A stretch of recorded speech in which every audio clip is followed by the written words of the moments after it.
સંસારની અંદર આ જીવ છે એ કંઈક શોધી રહ્યો છે. શું શોધે છે આ જીવ? સુખને શોધે છે. આ સંસારની અંદર આ જીવ સુખને શોધી રહ્યો છે અને આગળ જે સંતો મહાપુરુષો થઈ ગયા એણે સુખની જ શોધ કરી છે. પણ આ જીવને સુખ મળતું નથી અને આ સંતોને સુખ મળી ગયું. એનું કારણ શું? જે મહાપુરુષો થઈ ગયા છે એને સુખની પ્રાપ્તિ થઈ ગઈ છે અને આપણે ગમે એમ ધમ પછાડા કરીએ તો આપણને સુખ મળતું નથી. એનું કારણ શું? કારણ કે સુખ છે ને એ ક્યાંથી મળે એની આપણને ખબર નથી. સુખ ક્યાં છે એની આપણને ખબર નથી અને આપણે ગોતતી છે એટલે આપણને મળતું નથી. આપણને એવું લાગે છે કે આ સંસારની અંદર વસ્તુ, વ્યક્તિ અને પદાર્થોમાં સુખ છે, પણ હકીકતમાં ત્યાં સુખ નથી અને આપણે એમાં સુખને ગોતતી છીએ. આખું જીવન આપણે આવી રીતે સુખને ગોતતી તોય આપણને સુખ મળવાનું નથી. અને સંતો મહાપુરુષોને આ રીત મળી ગઈ છે કે સુખ કેવી રીતે મળે. એ રીત જાણી અને એણે સુખ ગોત્યું છે એટલે એને સુખ મળ્યું છે. આ સુખ આપણને કોણ આપી શકે? જેને પૂરા સદગુરુ મળ્યા છે એ આપણને સુખ આપી શકે. જેને પૂરા સદગુરુ મળ્યા હોય એને પૂરું જ્ઞાન મળ્યું હોય અને જે પૂરું જ્ઞાન મળ્યું હોય અને એ જ્ઞાન પોતામાં ઉતાર્યું હોય એ આપણને સુખનો રસ્તો બતાવી શકે. એટલે જે સદગુરુ છે ને એને પૂરા ગુરુ મળ્યા છે અને એ જ્ઞાનને એણે એના જીવનમાં ઉતાર્યું છે એટલે એ સદગુરુ આપણને સુખનો માર્ગ બતાવી શકે છે. સુખ ક્યાં છે? સુખ કેવું કોને? સુખ કેવી રીતે મળે? એનો રસ્તો બતાવનાર સદગુરુ પરમાત્મા છે અને જેને આવા સદગુરુ મળ્યા હોય એ આ સુખને માણી શકે છે. સુખ આપણે ધારી, આપણે માનની એવું નથી. કારણ કે વસ્તુ, વ્યક્તિ અને પદાર્થોનું જે સુખ છે એ સુખ નથી. મૂળમાં એ દુઃખનું કારણ છે. ત્યાંથી દુઃખની શરૂઆત થાય છે.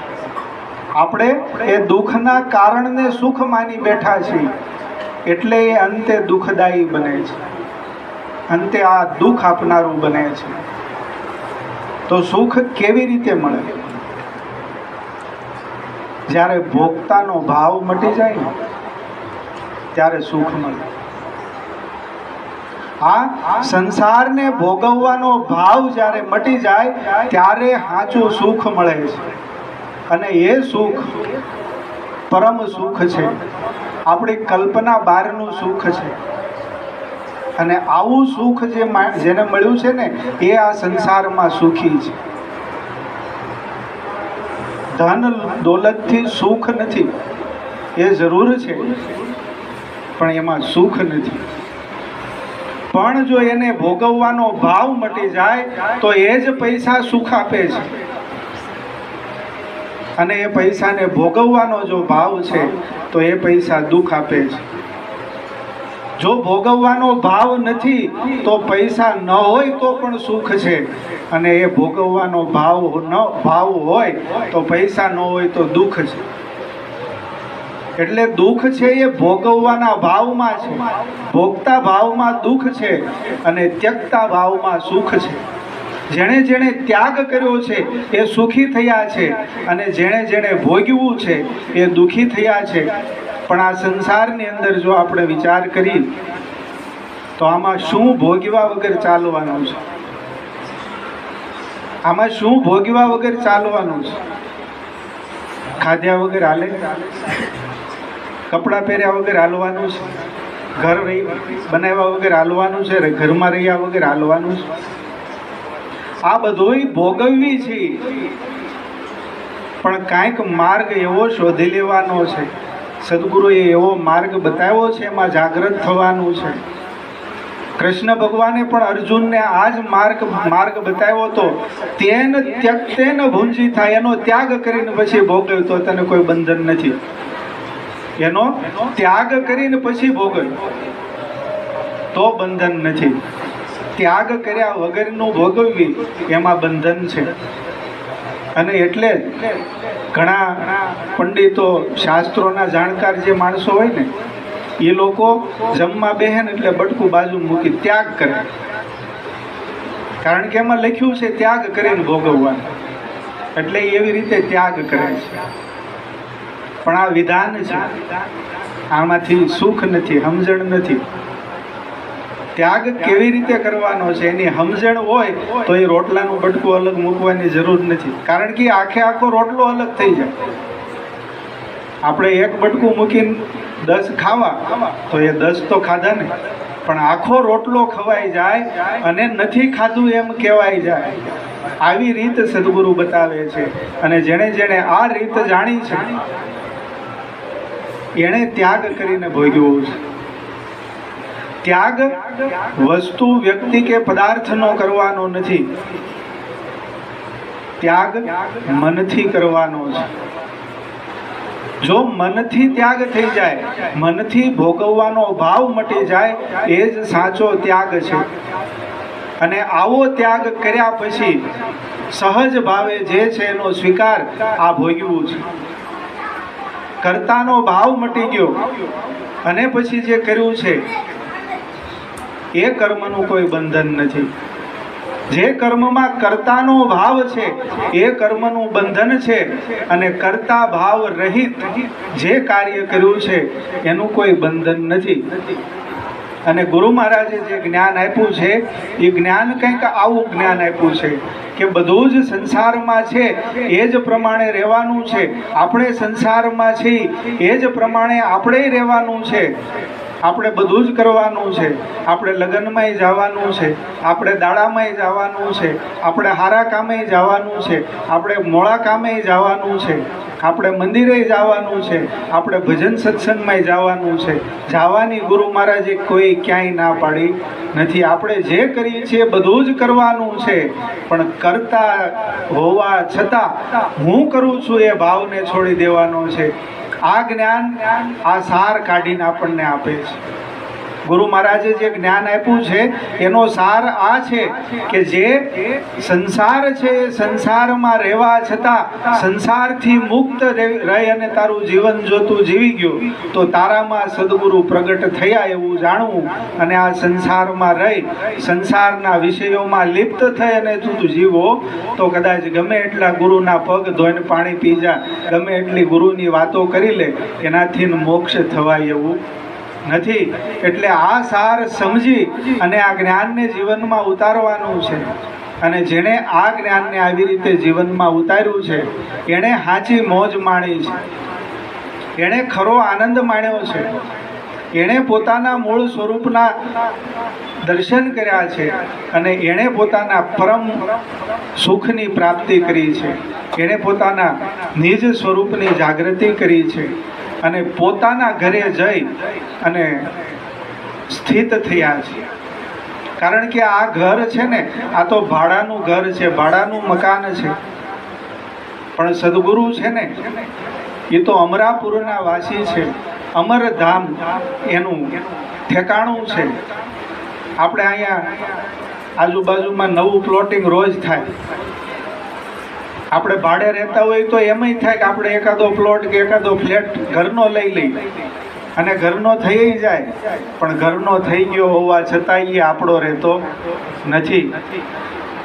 પણ અમરાપુરમાં જેણે જેણે પોતાનું ઠેકાણું સ્થાપી દીધું, જેણે ન્યા મકાન લઈ લીધું ને એને પછી પોતાનું થઈ જાય, અને પછી ત્યાંથી કોઈ હટાવી ન શકે. સદગુરુ આવા દેશમાં રહે છે. પણ આપણે ક્યાંક નવી જગ્યાએ રહેવા જાય અને ન ફાવે તો ઘણા એમ કે ને કે અમને ફ્લેટમાં ન ફાવ્યું. આપણને ગુરુ મહારાજ હાથ પકડીને ત્યાં એના દેશમાં લઈ ગયા અને બાજુમાં પ્લોટ ખાલી હતો ને ત્યાં કીધું કે આજ તારું ઠેકાણું, અહીંયા તું રહી જા. અને આપણે થોડાક દી રોકાણા પણ પાછા વહી આવ્યા કે અમને ફાવ્યું નહીં. આ ન ફાવે ને એનો પછી કોઈ રસ્તો નથી. જેને સદગુરુના દેશમાં ન ફાવે એને પછી અમરાપુરની આશ છોડી દેવાની, કારણ કે પછી મળે એવું નથી. અને જેને જેને સદગુરુના દેશમાં ફાવી ગયું છે એને પછી અમરાપુરની આશ અમથી નથી રહેતી, કારણ કે એ તો અમર છે જ. અને જે અમર થઈ ગયા હોય ને એને જ ત્યાં ધામ, એ ધામમાં વાસ મળે છે. ત્યાં મકાન તો એને જ મળે જે અમર થઈ ગયા હોય. પણ અમર થવાનું છે જીવતા, મર્યા પછી કાંઈ નક્કી નથી. જે મર્યા એ કેવા આવ્યા નથી અને જીવતા કઈ ગયા છે એનું આપણે માનતા નથી. જે જીવતા કઈ ગયા કે અમે જીવતા મોક્ષ પદ પ્રાપ્ત કરી લીધું છે, તમે કંઈક આવો રસ્તો શોધી લ્યો, એનું આપણે માનતા નથી. અને મર્યા પછી કથા કરીને એને સ્વર્ગમાં મોકલવાની આપણે કોશિશ કરીએ છીએ. આ અજ્ઞાનમાંથી દૂર થાય અને જો જ્ઞાનમાં જાગી જાય કે આ જગતની અંદર કાંઈક એવું તત્વ છે કે એને જાણી લેવાથી જીવતા સ્વર્ગ લોકની પ્રાપ્તિ થઈ જાય છે, જીવતા વૈકુંઠ લોકની પ્રાપ્તિ થઈ જાય છે. વૈકુંઠ એટલે શું? જ્યાં કોઈ પ્રકારની ખામી નથી એ વૈકુંઠ છે. અને સદગુરુએ જે નામ આપ્યું છે ને એમાં કોઈ પ્રકારની ખામી નથી, ત્યાં કાંઈ ઘટતું નથી. એ કલ્પ વૃક્ષ છે. કલ્પ વૃક્ષ એટલે શાસ્ત્રોએ એવું કીધું છે કે એક એવું વૃક્ષ તમે કલ્પો કે જેની નીચે બેહી અને જે કાંઈ વિચાર કરો, જે કાંઈ માંગો એ બધું મળી જાય. આવું કલ્પ વૃક્ષ સદગુરુએ આપેલું નામ છે.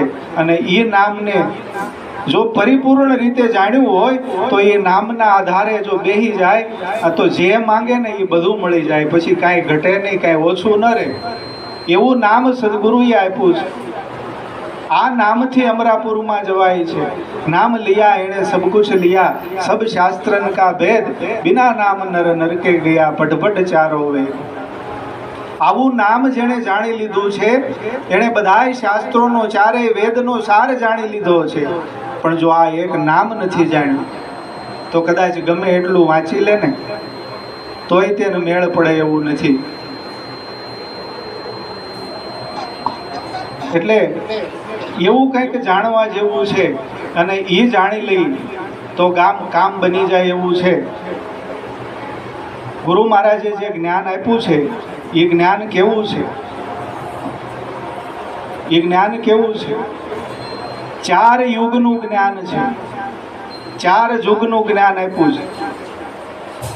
અને જેને આ 4 યુગનું જ્ઞાન થઈ ગયું હોય એને પછી બાકી કોઈ યુગ રહેતો નથી, એ આપોઆપ અમર જ છે. પણ આ 4 યુગના જ્ઞાનમાં જાગી જાય તો. અને એમાં 6 નગરી છે. આ 6 નગરી પાછી જાગ્રત છે. આ 4 યુગની 6 નગરીમાં જાગ્રત થઈ ગયો હોય એને પછી બીજું કાંઈ કરવાનું રહેતું નથી. એ પોતે પોતાનામાં જાગૃત થઈ ગયો, એ પોતે સદગુરુ બની ગયો છે. સદગુરુની આ નિશાની છે.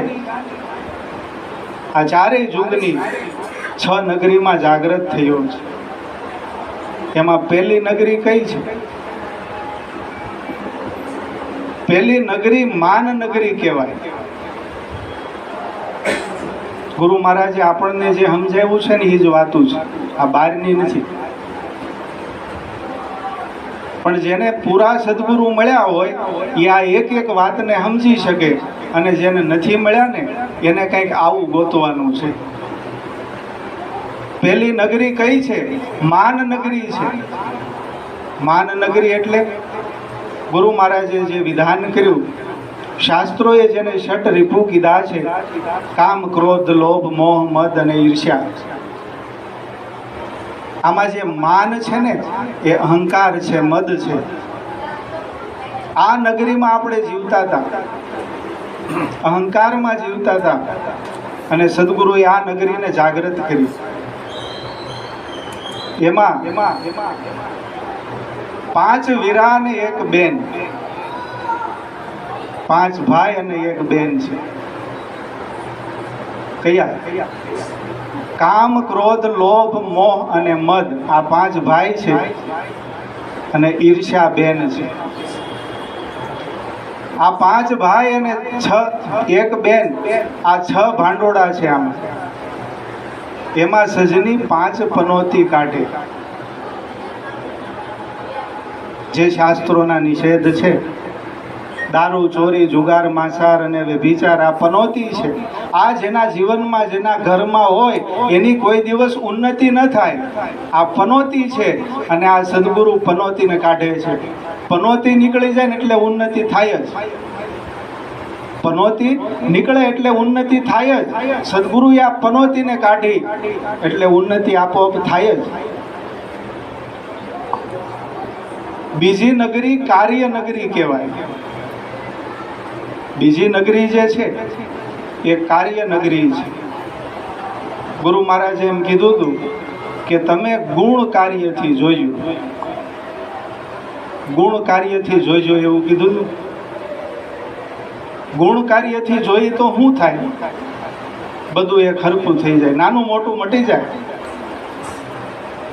આ બીજી નગરી જાગૃત કરી સદગુરુએ કે જો ગુણ કાર્યથી તું જો તો એમાં ક્ષમતા આવી જાય, નાનું અને મોટું મટી જાય. એમાં 3 રાજા અને 3 રાણી છે. આ નગરીમાં 3 રાજા છે અને 3 રાણી છે. 3 રાજા કયા? જે 3 ગુણ છે ને એ 3 રાજા છે. સત્વ, રજસ અને તામસ, આ 3 રાજા છે. 3 રાણી છે. વાણી 4 પ્રકારની છે. એમાં પરાવાણી છે, ત્યાં કંઈ સંભવી શકતું નથી. આ વાણીનો વિસ્તાર છે એ મધ્યમાં પશ્યંતી અને વૈખરી વાણીનો વિસ્તાર છે. આ 3 વાણી એ 3 રાણી છે. આ 3 રાજા અને 3 રાણી આનું સંચાલન કરે છે. આપણે આ સંસારમાં જોઈને તો 3 ગુણ અને 3 પ્રકારની વાણીથી બધો ઉહાપો છે. જો એ શાંત થઈ જાય ને તો આ નગરી એકદમ શાંત છે. ત્રીજી નગરી 3 ધારી કહેવાય. જે ત્રીજી નગરી છે ને એ 3 ધારી છે. નામ, રૂપ અને ગુણ, જીવ, ઈશ્વર અને માયા, આ 3 ધારી નગરી છે.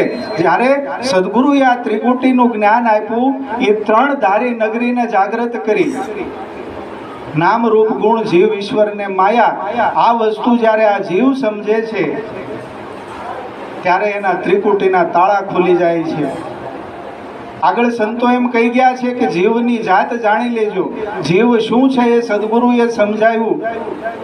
આપણને એવું લાગતું હતું કે આ સંસારની અંદર માયા આપણને નડે છે, પણ માયા કોને કહેવાય એની ખબર પડી ને ત્યારે માયા નડતી બંધ થઈ ગઈ. કારણ કે એ માયા નડતી હતી એવો આપણને ભ્રમ હતો. માયાને આપણે જાણતા નહોતા એટલે. અને માયા શું છે, માયા કોને કહેવાય એની જ્યારે ખબર પડી ત્યારે એ માયા નડતી બંધ થઈ. નામથી પરમધામમાં જવાય છે. તો એ નામ સદગુરુએ જ્યારે સમજાવ્યું ત્યારે પોતાના મૂળ સ્વરૂપની ખબર પડી કે હું કોણ છું.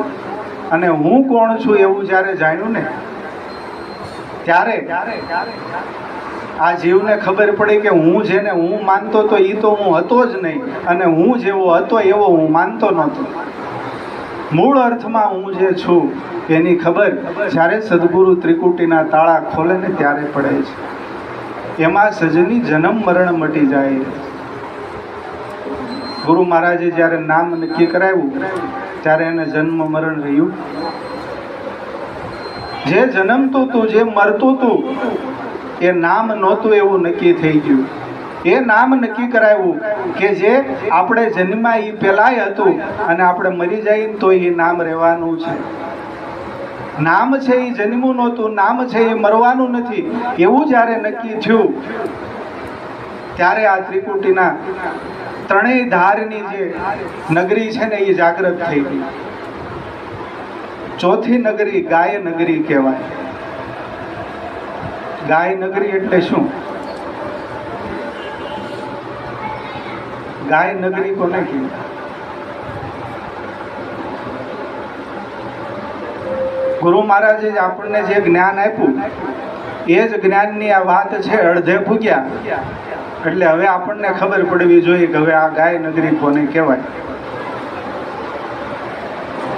ગુરુ મહારાજે જ્યારે એમ કીધું ને કે આ કોણ બોલે છે ને ક્યાંથી બોલાય છે એની ખબર હોય તો કયો. કોઈ અંદરથી બોલતું હતું, કોઈ બહારથી બોલતું હતું, પણ સદગુરુ મહારાજે જ્યારે શાન કરી ત્યારે અંદરથી બોલાણું નહીં, બહારથી બોલાણું નહીં, પણ સદગુરુએ જ્યારે જે નહોતું બોલાતું એ બોલતું કરી દીધું અને જ્યાં બોલાતું હતું એ બધા દરવાજા બંધ કરી દીધા. આ ગાય નગરીને જાગૃત કરી. ગાય નગરી એટલે શબ્દરૂપી જે નગરી છે, નામરૂપી જે નગરી છે, કોણ બોલે છે ને ક્યાંથી બોલાય છે એની ખબર પડી. અને એમાં ત્રિભુવન નાથના દર્શન થઈ ગયા કે આ સંસારની અંદર જે બોલે છે એ જ સર્વોપરી સત્તા છે. બોલે એ બીજો નહીં, પરમાત્મા પોતે. અજ્ઞાનીને આંધળા દૂર દૂર ગોતે. જ્યાં સુધી મારામાં જ્ઞાન હતું ત્યાં સુધી હું ભગવાનને દૂર ગોતતો હતો, પણ જ્યારે આ સદગુરુ મહારાજે બોલનારાની ઓળખ કરાવી ત્યારે ખબર પડી ગઈ કે મારી ભીતર જ આ બોલી રહ્યો છે. બોલનારો મારાથી બહાર, મારાથી જુદો નથી. આ નગરી જાગૃત થઈ ગઈ. પાંચમી નગરી છાય નગરી કહેવાય. ગુરુ મહારાજે એક વિધાન એવું કર્યું હતું, તન મન ધન શીશ સદગુરુને સોંપ્યા. અને સદગુરુને જ્યારે આપણે પાયે લાગ્યા ને ત્યારે સદગુરુએ આપણો સ્વીકાર કર્યો હતો એક શિષ્ય તરીકે.